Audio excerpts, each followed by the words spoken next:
सेवानिवृत्त सेवेतून आपण होतो. श्री गीतेसाहेब काटकर साहेब निवृत्त होत आहेत.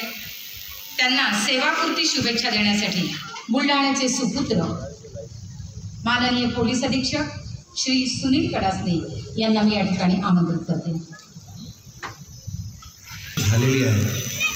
मी ज्या भागातून येतो जिथे नोकरी केली बरीच वर्ष, तिथे सायंकाळी पहिले हरिपाठ म्हटलं जातं.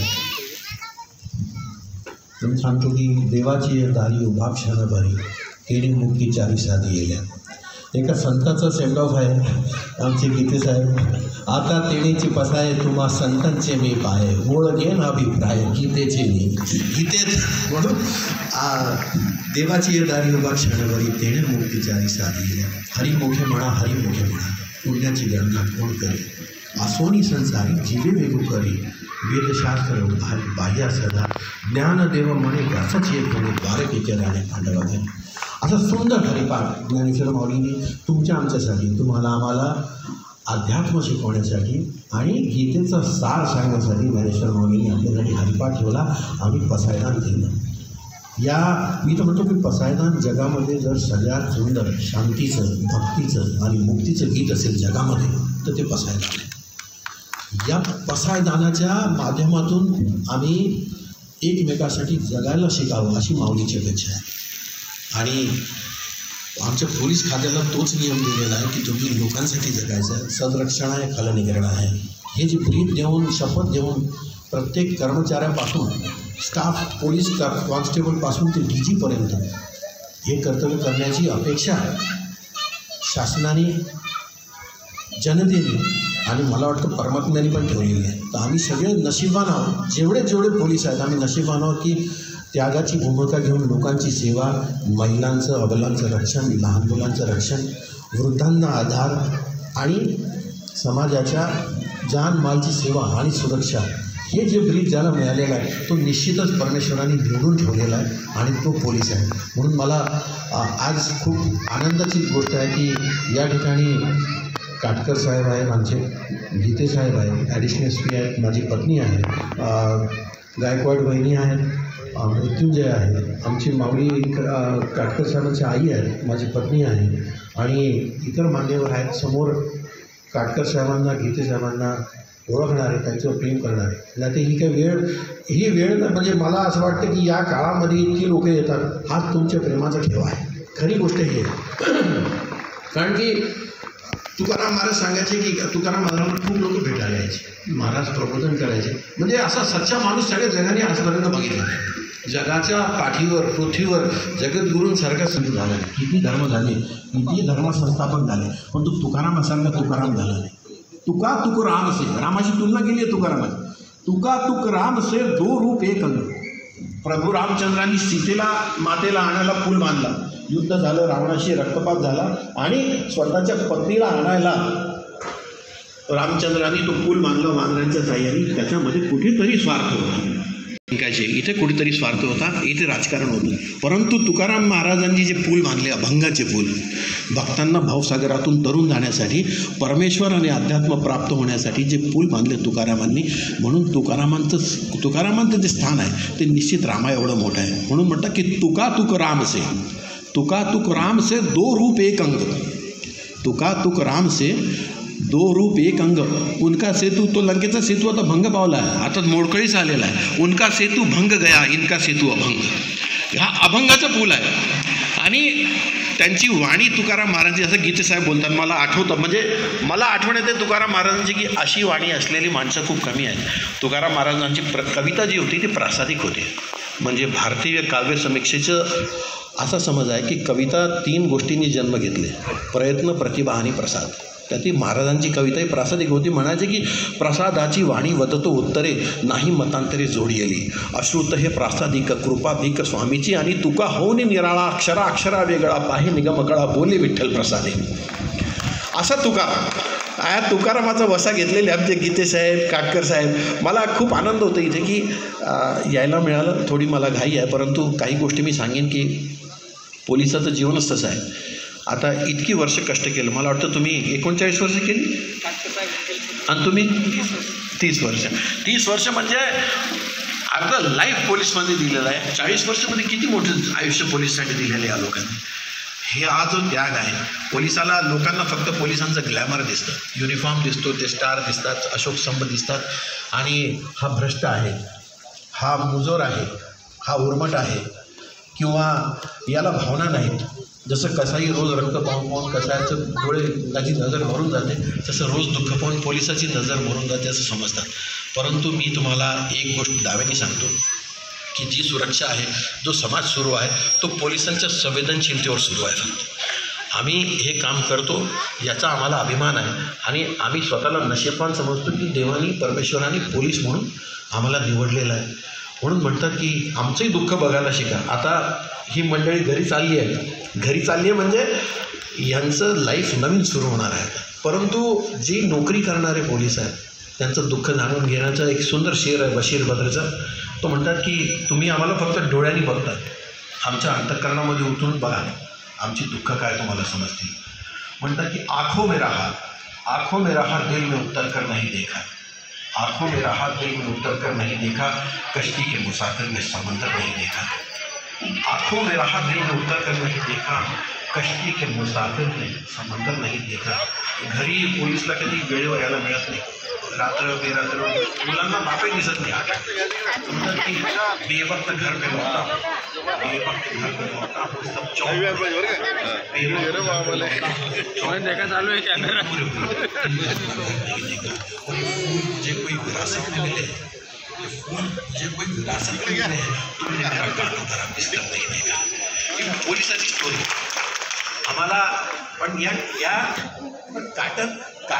काटे इमानदार असतात, फुलं कोमेजून जातात, काटे कायम राहतात. म्हणून काट्यांवरच प्रेम करणारी माणसं आम्ही आहोत. आणि हे या खात्याने शिकवलं, या खात्याचा मी खूप ऋणी आहे. पण आता रिटायरमेंटची गोष्ट अशी आहे की माणसाला एखादी गोष्ट लागली, मी तुम्हाला सांगतो, आणि जेवढी माणसं नोकरी करतात, पोलीस असतील, हेल्थ डिपार्टमेंटचे असतील, टीचर्स असतील, महसूलवाले असतील, जे कोण असतील, नोकरी हा असा भाग आहे की आयुष्य जगण्याचं फक्त एक साधन आहे. आयुष्य 100% आहे, त्याच्यापैकी फक्त 10% भाग नोकरीचा आहे. ती इमानदारीने केली तर माणूस सुखी राहतो. ते 10% इमानदारीने करायचे आणि 90% आयुष्य जगायचा प्रयत्न करायला पाहिजे. हे आजकाल लोकांना कळत नाही. कारण की 58-60च्या वयामध्ये जेव्हा आम्ही यायला लागतो तेव्हा असं वाटायला लागतं, मी बघितले अनेक लोक की कुठेतरी काहीतरी कमी होणार आहे आयुष्यामध्ये. आता आपण काय करणार उद्यापासून, 6 महिन्यांनी, वर्षभराने, हा प्रश्न जेव्हा मनाला पडतो तेव्हा माणसाचे पाय लटपट कापायला लागतात बऱ्याचदा. मला असं वाटतं की स्पेशली पोलीस, ज्याला युनिफॉर्म आहे, पॉवर आहे, जीप असते, पोलीस स्टेशनचा इन्चार्ज असतो, SP असतो, DYSP असतो, ॲडिशनल SP असतो, हे सगळे रुतबा त्याचा खूप आपल्याला घेऊन जगण्याची सवय लागते. तुम्हाला सामान्य माणसाला ते हासिल नाही आहे, सामान्य माणसाच्या जीवनामध्ये ते नाही. म्हणून सामान्य माणूससुद्धा पोलीसकडे एका वेगळ्या नजरेने बघतो. यार याला तर चाल युनिफॉर्मवाले आहे, यांना स्टार आहे, यांना अशोक स्तंभ आहे. ही जी सवय आहे ही जेव्हा पोलिसाला स्वतःला लागते तेव्हा रिटायरमेंटच्या वेळेस कुठेतरी मन खचायला लागतं, मन खायला लागतं की आता पुढे काय. म्हणून मी सगळ्यांना नेहमी सांगतो की आपली नोकरी ही फक्त आयुष्य जगण्याचं, 2 वेळ जेवणाचं आणि मुलांच्या शिक्षणाचं एक साधन म्हणून बघा. तिला कुबड्या म्हणून बघायचं आहे. तुमच्या कुबड्या बनते तेव्हा तुम्ही खऱ्या अर्थाने अपंग होता रिटायरमेंटच्या वेळेस. म्हणून ते कधीच करू नये. कारण की गीते साहेबांचं यांचे तो स्वभाव असे आहे की हे लोकांना नोकऱ्या देणारे कोणले आहेत त्यांचे, आपला ही अशी माणसं आहे. पोलीस खात्यामध्ये अशी माणसं मिळत नाहीत. आणि मी आता नवीन अधिकारी बघतो, खूप फरक आहे. हे जुन्या पिढीतले, जुन्या रूढीतली लोक आहेत. फक्त एकच गोष्ट आहे की जीवनामध्ये चांगलं काम करत जावं, मागे वळून बघितलं तर आपल्या चेहऱ्यावर हसू आलं पाहिजे. कोणाचं वाईट केलं नाही, कोणाला दुःख दिलं नाही, हक्क प्रत्येकाचा आपण देण्याचा प्रयत्न केला. हा जो विचार मनात घेऊन चालतो तेव्हा रिटायरमेंट तुमची शांततेत होते. आणि रिटायरमेंट एक अशी गोष्ट आहे की ती इट्स अ न्यू बिगिनिंग. आयुष्याचा नवीन एक पाठ सुरू होता आपला. हा क्लोज झाला. तो फक्त माणसाची तब्येत चांगली राहिली पाहिजे. आणि तब्येत चांगली राहण्यासाठी तुमचं मन चांगलं पाहिजे. माझा पक्का समज आहे की हार्टचा त्रास किंवा कॅन्सरचा त्रास किंवा मेंदूला जो झटका येतो, जे विकार होतात माणसाला, ते सगळे माणसाच्या मनातल्या विचारांचे परिणाम आहेत. Health is deeply connected to your mind and psychology. हे फक्त गरजेचं आहे. पोलीसमध्ये वेळ मिळत नाही आम्हाला, व्यायामाला मिळत नाही, अध्यात्माला मिळत नाही, तरीसुद्धा तुम्ही इतका वेळ काढला आणि तुम्ही मास्टर आले त्या गोष्टीमध्ये, याच्यासाठी गीते साहेब तुमचं अभिनंदन. आणि काटकर साहेब, तुम्ही कदाचित हे करत नसाल, पण तुम्ही त्याच लेवलचे आहे, कारण की मी दोघांना जवळून बघितलेलं आहे. मलकापूरला गीते साहेब होते, त्यांचं मी मनमाडला आणि नाशिकला असताना गीतेचं नाव आहे त्याचं. मला अजून एक गोष्ट सांगावीशी वाटते की गीते साहेब आणि आम्हाला दोघांनाही शासनाचा महात्मा गांधी पुरस्कार एकाच वेळेस मुंबईला मिळाला होता. आम्ही दोघे सोबत त्या कार्यक्रमाला होतो. तिथे माझी ओळख झाली गीतेची. आणि त्याच्यानंतर तुम्ही तामगावला गेले मला वाटतं, पण आम्ही नेहमी संपर्कामध्ये राहिलो. आता मिळालं किंवा काय नाही हा विचार कधी करू नये, कारण की सगळं संपणार आहे. देवानी आपल्याला माणूस म्हणून जन्माला घातलेला आहे. कुराणमध्ये देव म्हणतो, अल्लाह म्हणतो की मैंने तुमको अशरफुल मखलूकात करके पैदा किया. अशरफ म्हणजे सुंदर, सगळ्यात छान. मखलूक म्हणजे जेवढ्या प्राण्यांच्या जाती आहेत तेवढ्या. तुम्हाला अशरफ म्हणजे सोन्यासारखा. माणसाला सगळ्यात उच्च स्थानावर जन्माला घातलेला आहे आणि आपला खलिफा किंवा डेप्युटी किंवा सालदार म्हणून जमीन ही पृथ्वी आपल्या ताब्यात दिलेली. जीवन माणसाने आपल्याला दिलेलं आहे हे जगायला. आणि सगळे धर्म ग्रंथ म्हणतात की तो तुम्हाला शिक्षा करेल, नंतर तुम्हाला आगीचे चटके दिले जातील, पापा केले असतील तर तुम्हाला शिक्षा होतील. मला काही वाटत नाही असं, कारण की ज्यांनी तुम्हाला इतकं सुंदर बनवलेलं आहे, त्यांनी तुम्हाला आनंद घ्यायला, लोकांची मदत करायला, इथे प्रेम करायला, संबंध ठेवायला आणि सामाजिक भावना जपायला माणूस म्हणून ज्यांनी जमिनीवर तुम्हाला पाठवलं, तो कशाला तुमचे गुन्हे मोजत बसेल? तो तुम्हाला हेच विचारणार आहे. आयुष्य जगण्याचे इतके सुंदर क्षण दिले, तुला माणूस बनवले, तुला बिंदू दिला, तुला चालायला हातपाय दिले, तुला विचार करण्याची बुद्धी दिली, तुला अध्यात्म दिलं, तुला शिक्षणाची बुद्धी दिली, तुला चांगल्या गोष्टी बघण्याची नजर दिली, तुला आई दिली, बाप दिला, भाऊ दिला, बहीण दिली, पत्नी दिली. तू तुझ्या हवाले सगळं मी करून टाकलं होतं. तू जेव्हा परत जाल तेव्हा ते विचारलं की तू काय आनंद घेतला आयुष्याचा, हे सांग. He will ask you the same question. म्हणून तुम्हाला सांगतो की जीवन जगताना नेहमी सुखी राहा. एकच गोष्ट सांगतो की पुन्हा जेव्हा ही वेळ येते, हा अंत येतो, तेव्हा आपण मागे बघतो आणि आयुष्याचा परिपाक काय जेव्हा विचार करतो तेव्हा नाराजी कधीच असू नये माणसाला. आणि म्हणून सांगतो की एकमेकाशी प्रेमाने वागा. तो म्हणतो की तुमने चाहा तो हालात बदल सकते थे, अगर तूने चाहा तो हालात बदल सकते थे, मेरे आंसू तेरी आंखों से निकल सकते थे. तुमने चाहा तो हालात बदल सकते थे, मेरे आंसू तेरी आंखों से निकल सकते थे. तुमने परखा ही नहीं लफ्ज़ों की तासीर को, नरम लहजे से तो पत्थर भी पिघल सकते थे.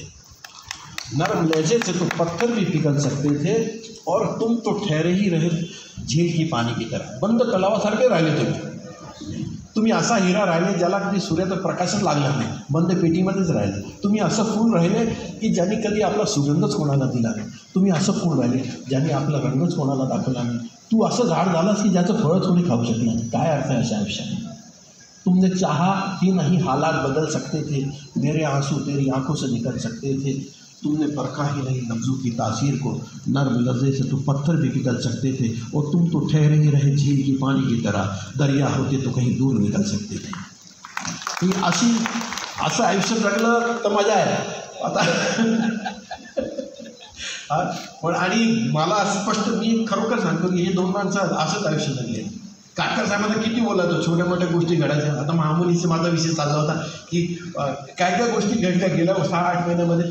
कधीही टेन्शन नाही, कायम चेहरा हसता, कायम चेहरा हसता. नळी फुंकली सोनारे, इकडून तिकडे गेले वारे, इकडनं तिकडे काढून टाकले, संपला विषय. डोक्याला ताण जगायचं असंच जगावं लागेल. आणि आता एकच सांगतो की इतकी लोकं आली, एवढ्या मोठ्या प्रमाणात लोक येणं ही आश्चर्याची गोष्ट आहे. लोकांना वेळ नाही. मला कोणी बोलवलं तर मी म्हणतो जायचं की नाही. अनेक कामं आहेत, प्रत्येकाला आपला आपला प्रपंच आहे. तुकाराम महाराज खूप लोक यायचे, त्यांच्या घरी प्रबोधन करायचे. आवली त्यांची जी पत्नी होती ती खूप चिडायची, रागवायची, लोकांना हाकलून द्यायची. महाराज एकच गोष्ट सांगायची तिला की तुला मी सांगतो ऐक माझं, पण कोण घरा येते अमुच्या कशाला, आमच्या घरी कोण कशाला येईल, कामधंदे लोकात. कोण घरा येते अमुच्या कशाला, काय ज्याचा त्याला नाही धंदा. सगळ्यांना आपलं आपलं काम आहे. कोण घरा येते अमुच्या कशाला, काय ज्याचा त्याला नाही धंदा. परी देवासाठी झाले ब्रह्मांड सोयरे, परी देवासाठी झाले ब्रह्मांड सोयरे. कोवळ्या उत्तरे काय वेचे, माने पाचारिता. वेलकम करा लोकांना, येतात तुमच्या घरी स्वागत करा. पाण्याचा ग्लास घ्या, काही जास्त नसेल. माने पाचारिता नवे आराम कर, असे येतील लोक प्रीतीसाठी. आणि या अशा प्रकारे आम्ही तर आहोत, आम्ही सरकारी आहोत. हा जो प्रपंच तुम्ही जपलेला आहे, हा जो गोतावळा तयार केलेला आहे, हा निश्चितच वाखाणण्याजोगा आहे. आता मी रजा घेईन आणि पुन्हा म्हणेन की आम्ही जातो आता कृपा असू द्यावी, आम्ही जातो आता कृपा असू द्यावी. सकाळ सांगावे विनंती माझी, वाढ वेळ झाला उभा पांडुरंग. श्रीरंग वैकुंठी बोलवितो, अंतकाळी विठोळा माझे पावला. कुडी सहित गुप्त झाला तुका. आम्ही जातो आमच्या गावात, आमचा राम राम द्या. तुमची आमची ह्याची भेटी, येथून या जन्म तुटी. आता असो द्यावी दया, तुमच्या लागत तसे पाया. येता निजधामी कोणी, विठ्ठल विठ्ठल बोला माणी. रामकृष्ण मुखी बोला, तुका जातो पाहिजे.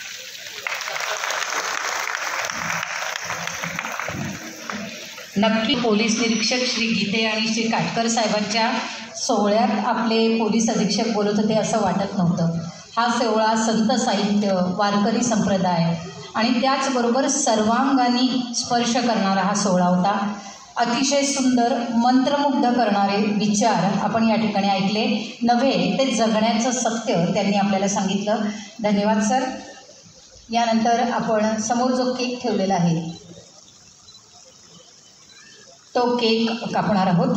कधी कधी बघा, आपली संस्कृती, माय मराठी संस्कृती, या संस्कृतीप्रमाणे आपण ओवाळण्याचा कार्यक्रम केला आणि आपण पाश्चात्य संस्कृतींनी देखील आपण हा समारंभ साजरा करणार आहोत. कारण तरुण पिढी, तरुण दोघांची हो काहीही हो, पण गीते सर दोघंही मृत्युंजय यांचं शाल देऊन आणि पुष्पगुच्छ देऊन स्वागत करीत आहेत.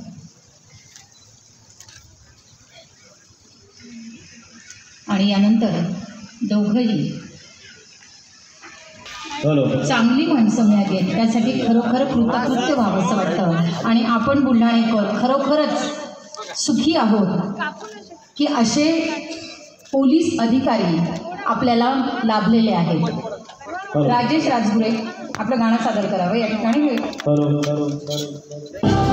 एक कडवं घ्यावं आपण.